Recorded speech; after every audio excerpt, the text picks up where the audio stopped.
Plus Fit, the podcast dedicated to helping you thrive in your 40s and beyond. I'm your host, Mike, and today we're tackling a topic that's crucial for anyone looking to lose weight or improve their health: calorie intake.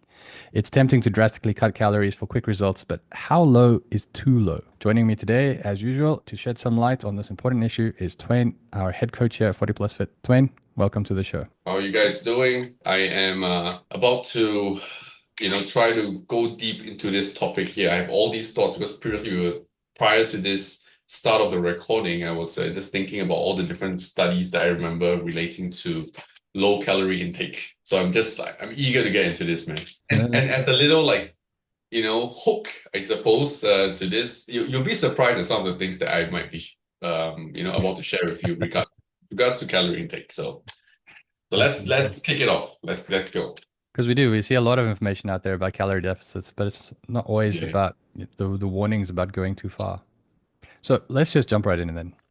Is Yeah. that why do you think that so many people are drawn to the idea of severely restricting calories for fast weight loss? Like, what's the initial appeal? I think for a large portion of people, it is potentially the idea of just fast results, right? I think for a lot of people, especially in today's day and age, we want to see very tangible, quick results with whatever things we do.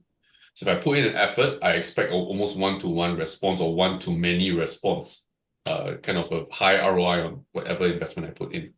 So I do think this idea of just like slashing calories down is something that can be quite appealing to a lot of people, especially when they first start out in the dieting process. Maybe they haven't been burned too much by it, or they haven't gone through that whole binge eating, yo-yo dieting roller coaster. Yeah. So I think that's the appeal, really. Which is essentially the fact that it works. You can really cut your calories really low. In fact, you could fast, right? Like to do like 5 days of fasting, just drink water, and you definitely lose a whole ton of fat. Yeah. Mm. So it's not so much a tool issue, it is a intention issue. So what's your plan with that? How are you using this tool? I think that's the big thing about what we want to discuss today as well.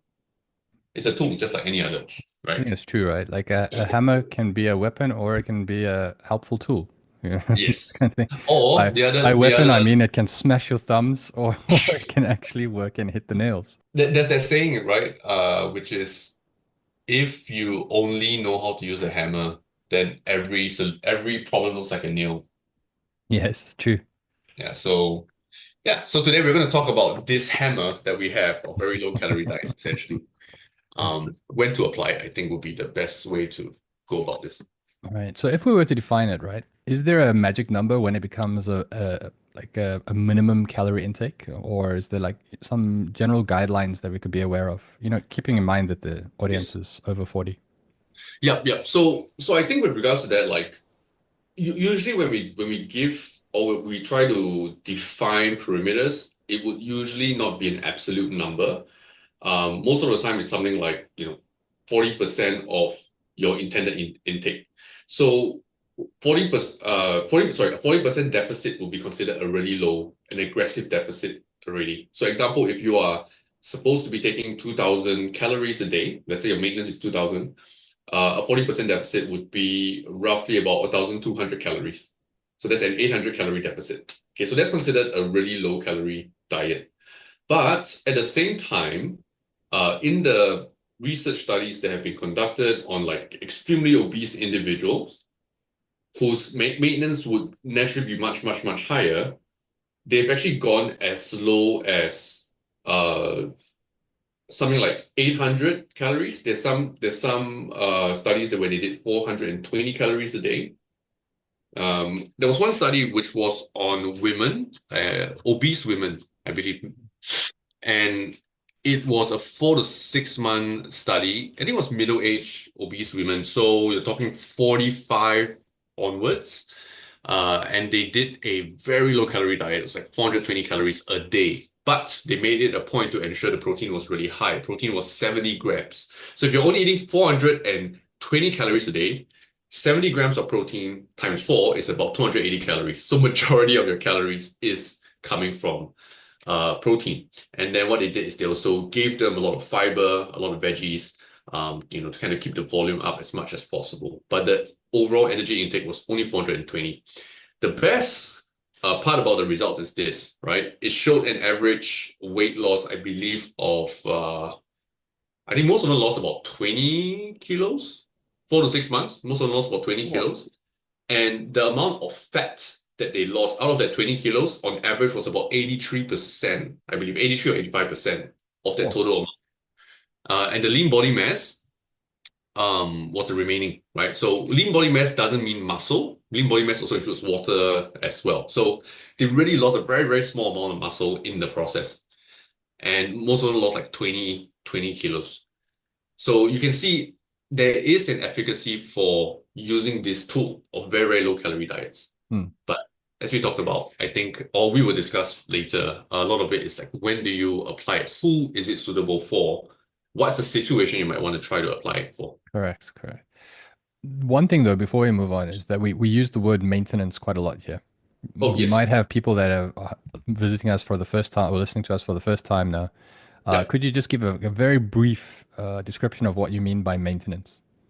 Maintenance is just the amount of calories you need to eat in a day where it will, I think effectively it will maintain your weight. Yeah, effectively it will maintain your weight. So the amount of calories you burn in a day, if you eat the same amount of calories, that's effectively what we consider your maintenance calories. There are a bit more semantics to that in terms of the quality of the calories and all that kind of stuff, but for the simplification of the understanding, I think that's sufficient. Okay. So if we start looking like beyond the scale thing, right? We often focus too much on the number on the scale, right? Yes. Because we spoke here and you gave the examples of these ladies that lost 20 kilos. Yeah. But what are some of the less obvious negative consequences of eating too few calories? I think from a tangible perspective, number one, you're gonna experience pretty intense hunger, especially at the start. You know, your body will try to trigger you to eat. Anybody who has not eaten for a whole day, let's say from the morning you got up, maybe you just, I don't know, drank some water, had a coffee, and then you just were so caught up with your work, you were so busy, you just forgot to eat.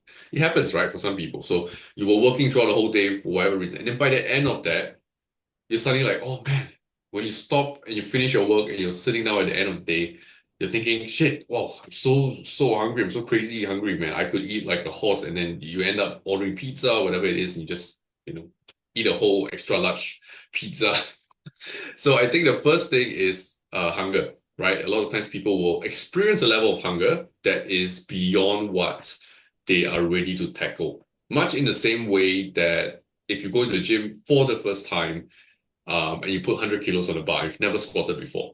I would say it's almost akin to that for the average person. So when we drastically cutting calories, can they actually backfire in the long run when it comes to our like metabolism or things like that? Like how does our body respond to severe Yeah. restriction? The I think the metabolic topic on this, or how the metabolism responds, is actually an interesting one. It often gets misconstrued as like, oh, you're going to break your metabolism, it's going to slow down, you're going to, whatever, it's going to be very unhealthy. But the truth is this: if you go on a low calorie diet in the relatively short term, and short term means like, I don't know, 6 months, right? You see a study they did like Mm. 4 to 6 months. We've had studies with, again, obese individuals where they did almost 2 years. I think there was one, they did a very low calorie diet, 2 years of that. And at the end of that study, the metabolism, once they gave them a bit more food and they did all that, the metabolism was fine, because metabolism just adapted back up to accommodate the extra food. And in fact, all the metabolic factors that they were looking for were much healthier at the end of that. Okay. So a few context points here to understand is, notice all of these studies I mentioned all were done on obese individuals. When you are obese, you effectively have a lot of food on you, if I were to put it loosely, right? Because that's exactly what excess fat on your body is to your body. So if you are, hefty, you have a lot of excess fat on you, you can easily go without eating for a couple of days without worry about anything, because your body, while it will have to utilize its own fat stores, it has so much that it's able to tap into it quite easily. Now, if you were a very, very lean individual, this is where this probably will not work for you, because you're going to end up sacrificing some of your muscle. You don't have as much fat for your body to use. And your body still needs fat for certain health functions. But the threshold point is usually quite low. We're talking about, let's say, for a guy, maybe around 10% body fat, 10 to 12%. For a lady, maybe around 18 to 20%. So that's pretty low. That whoever's listening to this, you're likely not going to be in that category. If you're still thinking about, oh, how should I lose weight? How should I go? Like you're most likely not going to be. So I would say effectively for the general public, it is a relatively healthy thing to do in the short term because it's going to take you from an unhealthy high body fat state or excess body fat state into one which is a bit more of a controllable body fat state. And that change is the thing that is overarchingly going to give you all these health improvements. Now, the intangibles of it, the sustainability of it, those are bigger questions. Yeah. So and these are two separate things. Yeah. Yeah. So that lead me also into the next question because I think this one also applies to the sustainability of it. Is Yes. that how does inadequate calorie intake typically affect energy levels, focus, and for some people even their mood, especially for those that are like Yeah. trying to stay active or hitting a new workout, accompanying the diet with an actual exercise plan. Like how? Yes. Here's the thing about it as well that they and people, those of you who are listening to this, you're not going to like this answer. The thing is that if I were to simplify in one sentence, it's all in your head. In a large part, and I know it sounds like it's very trivializing or it's almost dismissive of the issues, but the reality is this: a lot of times, what makes the process of not getting enough food in tough is our actual perception of how difficult it is. So when we talk about dieting in the first place, just a regular normal diet where people do maybe a 20% deficit, right? 15 to 20% deficit, which is a very normal, moderate amount of deficit to take, right? That's the kind of level you go for like a gradual progressive diet. A lot of times people already feel a lot of effects from it. Hunger comes in, they feel, oh, I'm losing focus, or I feel my energy drop down, things like that. But in some of the studies where they use a control group and they study this and they give people food but one group is taking food that is non-nutritive, meaning it is essentially a calorie-less sludge, if you will, like a milkshake. But they're told that it is a very highly dense, energy-driven shake and all that sorts of good stuff. And the other group is actually given a shake. Both groups, when they were tested after they take the shake, they actually perform much better at equal levels on a similar cognitive test. Whereas prior, both groups were deprived of food, right? And then they were asked to do the same cognitive tests or similar cognitive tests, and they achieve a very poor score in general.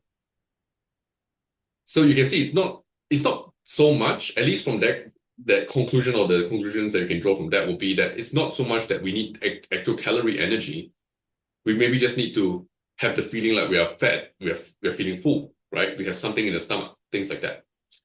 So when you translate that over and see other commonalities between these very, very low calorie diets, what you notice is that a lot of these low calorie diets, what they do is they give a lot of, they make it a point to give a lot of like fiber, a lot of the veggies and stuff.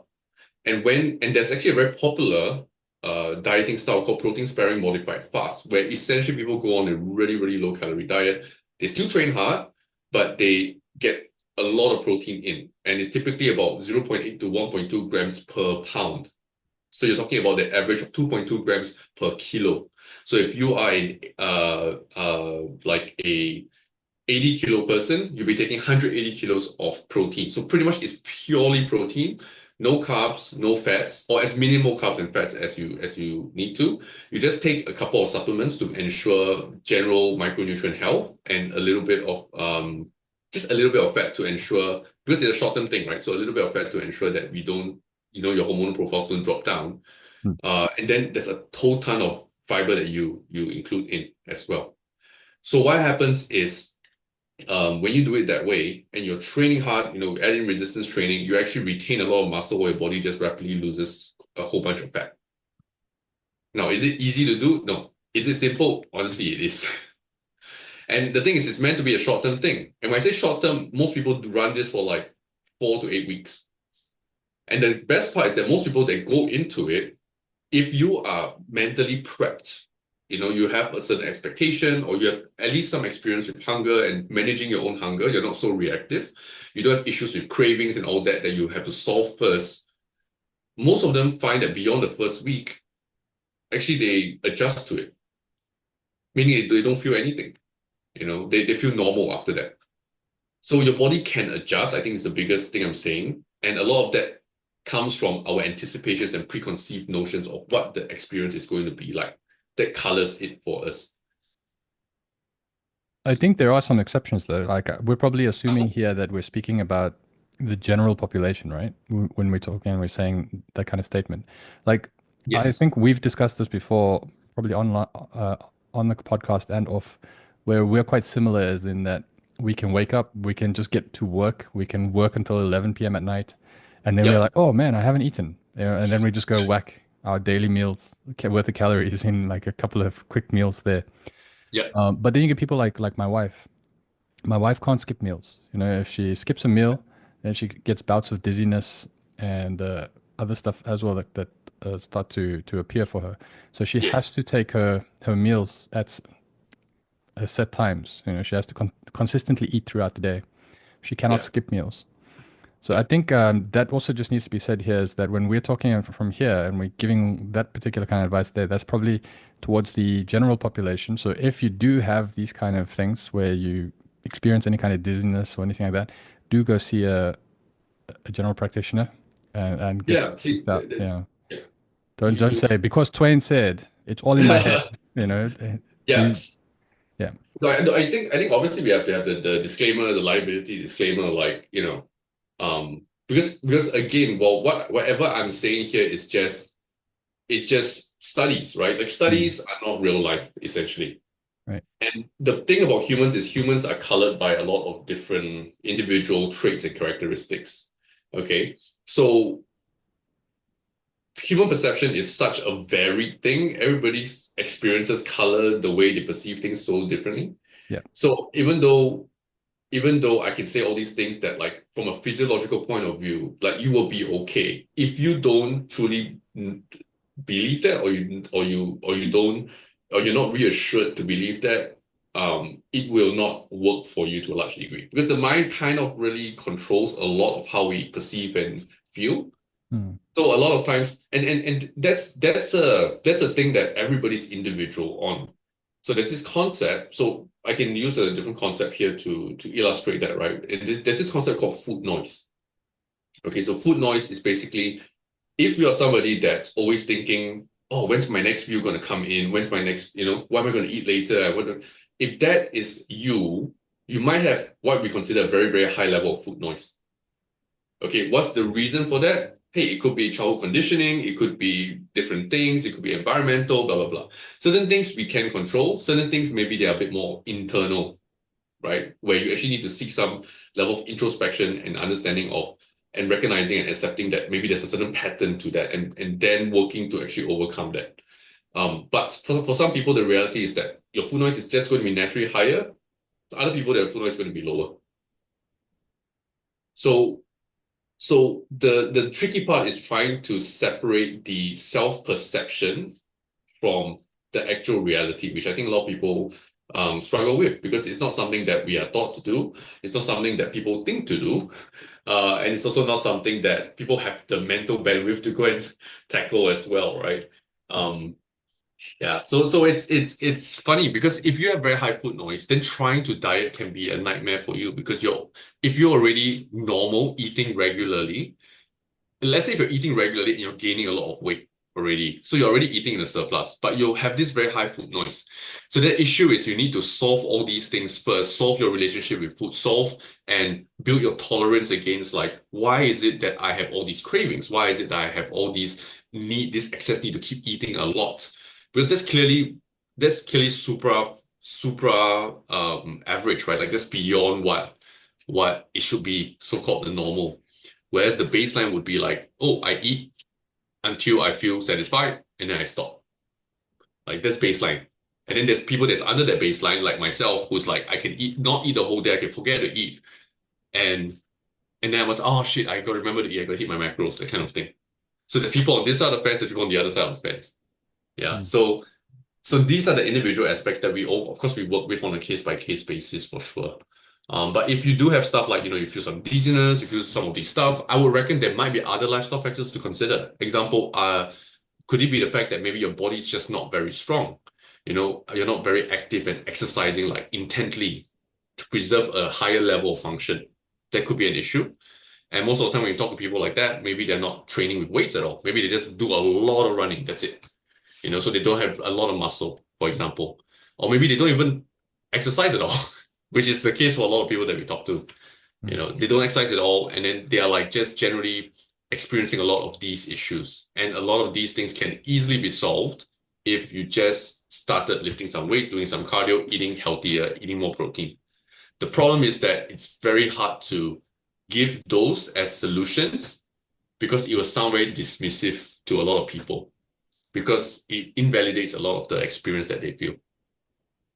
We are taught nowadays lived experience trumps a lot of other stuff, right? I mean, that seems to be the Yeah. that seems to be the theme. Although we're not saying that like whatever you feel is invalidated, right? Or you should invalidate or deny what you feel. I think it's important. Like emotional regulation is all about recognizing what you feel is what you feel and recognizing reality is still reality. Yeah. That's emotional regulation. So I Mm. honestly find that a lot of times when we are doing dieting stuff, the dieting side of things, it tends to actually be quite easy for most people, the general public that we help. A lot of it is we're coaching them through the emotional regulation, through the vessel of fitness and nutrition. Mm. So all of that, fantastic. I hope everybody's got that on board.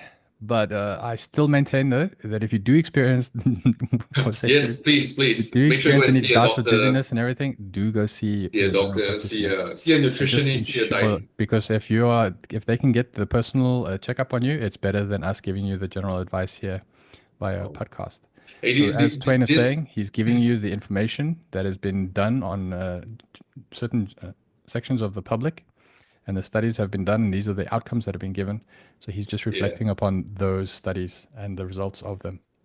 Hey man, it's just two guys chatting Yeah. shit. So Uh, so all that's right. it. So you've mentioned many times in all the studies and everything that you were talking about, there's basically two things that get mentioned a lot. One is protein, and the other one is fiber, right? So I'm going to Yeah. ask just two questions here because I feel like they're sort of related. Is like when we drastically reduce food intake, are we at a higher risk of missing out on essential vitamins and minerals? Or are there like any key deficiencies that we need to be aware of? And then on top of that, I want to stack that with another question. I was like, considering that the audience are listening here are predominantly over 40 years old, and let's say they're trying to build or maintain muscle as they age, how does severely restricting calories affect muscle tissue going forward? The first part about is deficiencies in terms of micronutrients or nutritional deficiencies, right? So if you already have the bases covered, like I mentioned, a couple of extra supplements can help you top up the bases. Because again, if you're doing this, if you're trying to severely restrict calories, and you're doing something like I mentioned earlier, a protein sparing modified fast, for example, you will not be doing it for a long time. You're doing it for like 8 weeks max, probably. And then like that's it. And after that, you move on. You resume back to a more traditional level of intake that's corresponding to whatever your maintenance would be. And this is why it's very important to ensure that when you do something like this, you're still eating well. You're just eating very, very little calories, but you're still eating well. You're getting enough veggies in. You're still eating lean meats. You're still eating the good stuff. You're not just like, oh, 420 calories. I'll have 1 3/4 Snickers bar or something. That's not it. Okay. So it's very, very important to understand how you use this tool and how you go through the process will determine that. The other part here where you were asking about, sorry, what's the second part question? The second one is for people that are over 40 that are still looking to maintain or Muscle build mass. muscle. Yeah. Yes. So with regards to that, right? Obviously, if you're going really, really, really low in calories, unless you're extremely fat, and you're a beginner to lifting weights and stuff, it's very unlikely that you will grow any substantial amount of muscle. Can you still grow some muscle? Yeah, potentially if you have enough fat to kind of fuel the muscle building process. Um, but here's the main thing for everybody that's listening. Honestly, the application will just be making sure you still go and lift weights. Okay, make sure you get enough protein, and you won't have to worry about muscle loss. Again, because you're not doing this for a long time. You will not do this for a long time. If you have been trying to go on a very low calorie diet for longer than like 8 weeks, 2 months, then that's an issue. Okay, and then that's an issue for a whole other podcast of like how would we get out of that, I suppose, and how we do a reverse, not say reversal, but like getting out of that state. Would you advise that if people are considering going on a low calorie diet, Yeah. that it's more advisable to consult somebody to help you through it, or is it fine for anybody just to willy-nilly go and do it themselves? I mean, I will always advise for something this drastic and this intense, definitely consult somebody that has experience. Okay. Because number one, when you're going through it, you will experience highs and lows. I don't care what you think you will experience now, but when you actually go through it, there's this fallacy called projection bias, right? Like because of my comfortable state now, I can forecast how I'm going to feel in the future. But once you actually go through it, it's a different thing. You're going to make different decisions. You're going to panic in a different way. So when you feel the hunger, when you feel all this stuff, you never know like how you're going to really truly react. And I've seen that happen many, many times. So I think it's always important to get somebody to guide you through who has experience with this. Even if it's somebody else that has done it before successfully for themselves, that might be a good accountability person as well. Yeah. But if you want to try the protein spray modified fast, you can just Google that. And there are actually quite a few. I think there's one very comprehensive YouTube video by this guy, Lyle McDonald, I think. Yeah, I think it's by Lyle McDonald. He's not the nicest person. He's very blunt and very whatever, but like fantastic information. That video is almost 3 hours long and it goes through everything you need to know. So Okay. if you want a comprehensive like information on that, yeah, that you can get that quite easily. Okay, but it's not information that's the issue for most people. It's actually being able to execute it and stay the course. That's the thing for a lot of people. Okay, I think we've run out of time. I Actually, think we wanted to we've actually run make this over. a, We've run a pretty over. short, yeah. Yeah. But So yeah, Twain has been incredibly insightful. I think the key takeaway is that, calorie deficit is important, but mm, I still feel is like it's good to, well, as you ended it here, is that it's good to do it under supervision because when we do it by ourselves, unless you are educated on the topic, we can generally oftentimes take it too far.